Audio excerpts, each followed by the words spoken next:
the smallest heroes are the greatest.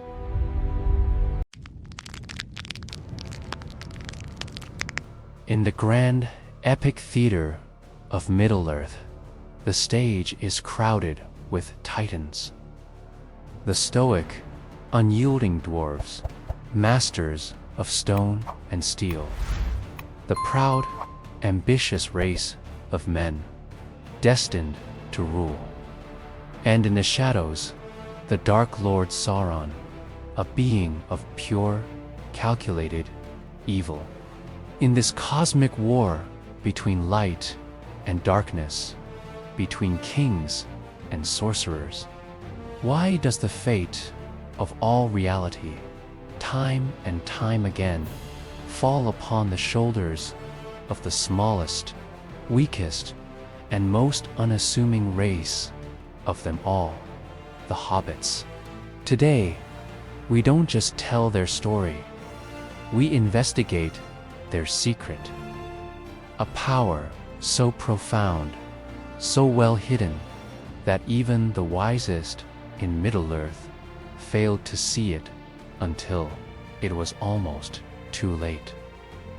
This is the story of how a love of gardening and a good meal became the ultimate weapon against the apocalypse.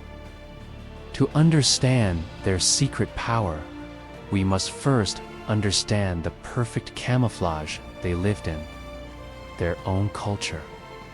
The Hobbits of the Shire were a simple folk. Their entire world revolved around the quiet pleasures, farming fertile lands, smoking pipeweed, and above all, food.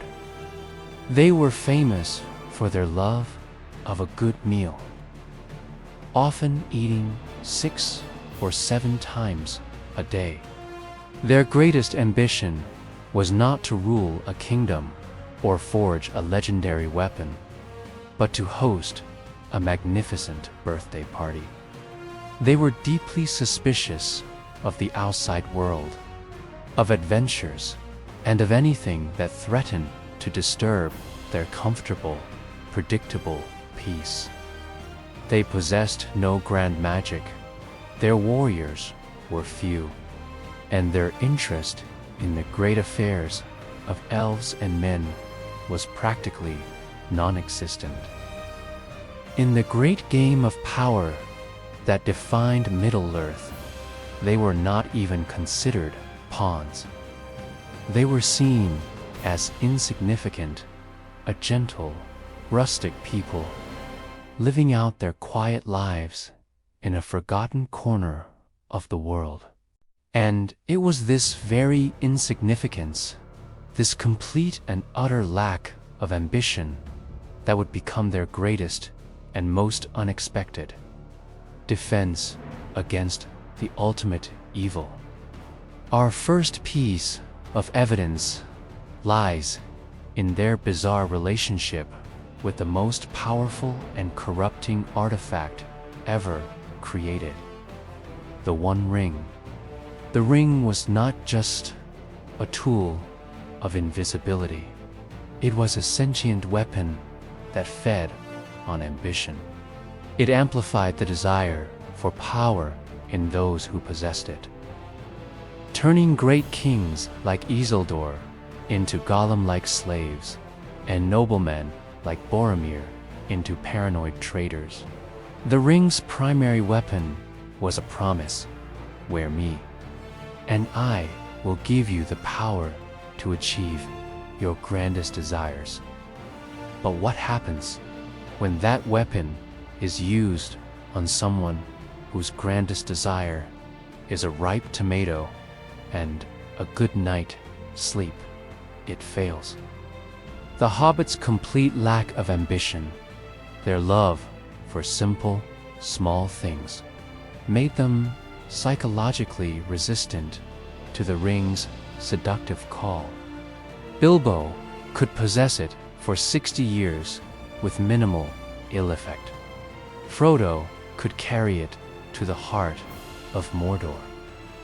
And Samwise Gamgee, for a brief terrifying moment.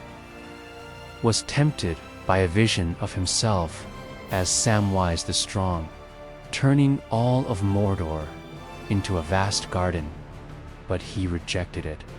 Their humility was not a weakness. It was a shield, a form of spiritual and psychological armor that even the Dark Lord Sauron could not comprehend or pierce. The second piece of evidence is their other, often overlooked, superpowers. First is their incredible gift for stealth.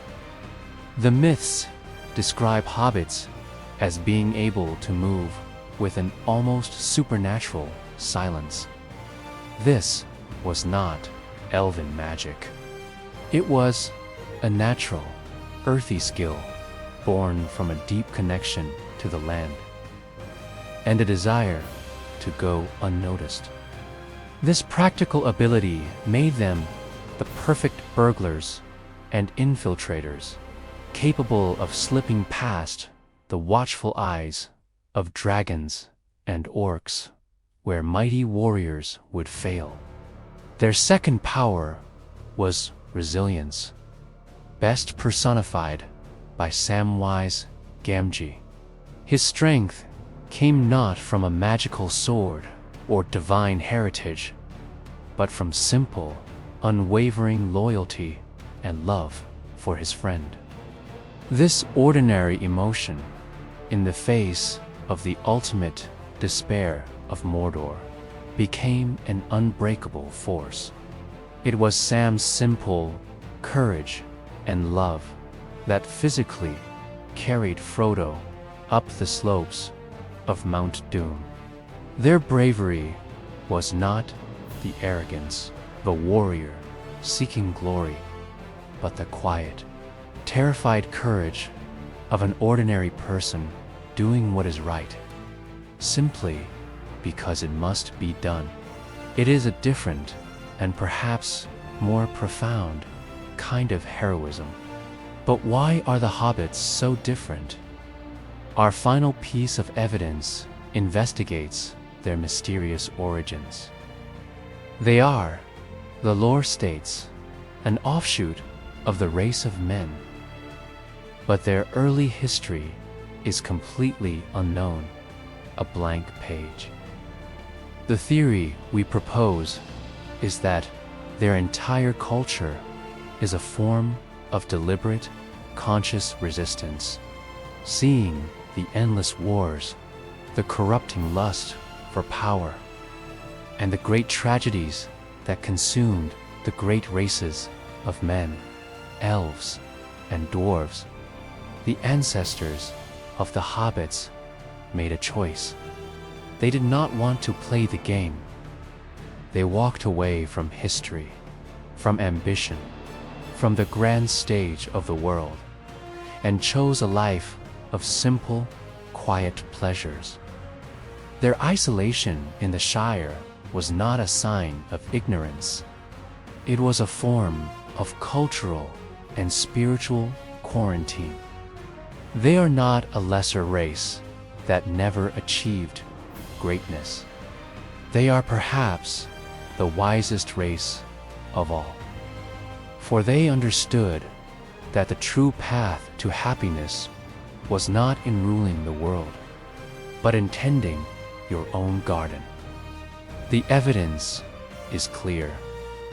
The hobbits' supposed weaknesses, their small size, their lack of ambition, their love for simple things, in fact, their greatest strengths.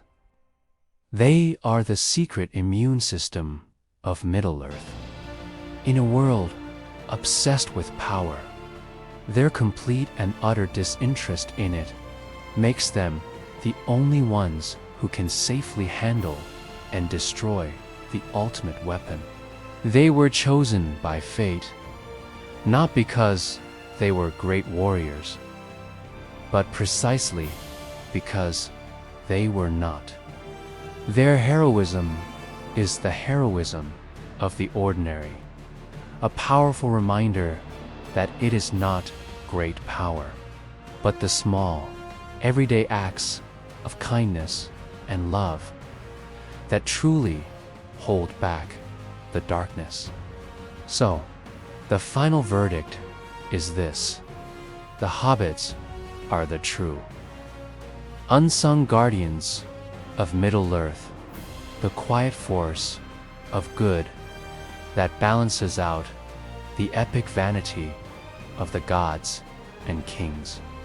And it raises a final question for you. Who is the truest hero of the Lord of the Rings? The powerful wizard, Gandalf, the kingly Aragorn, or the simple gardener, Samwise Gamgee, who just wanted to go home?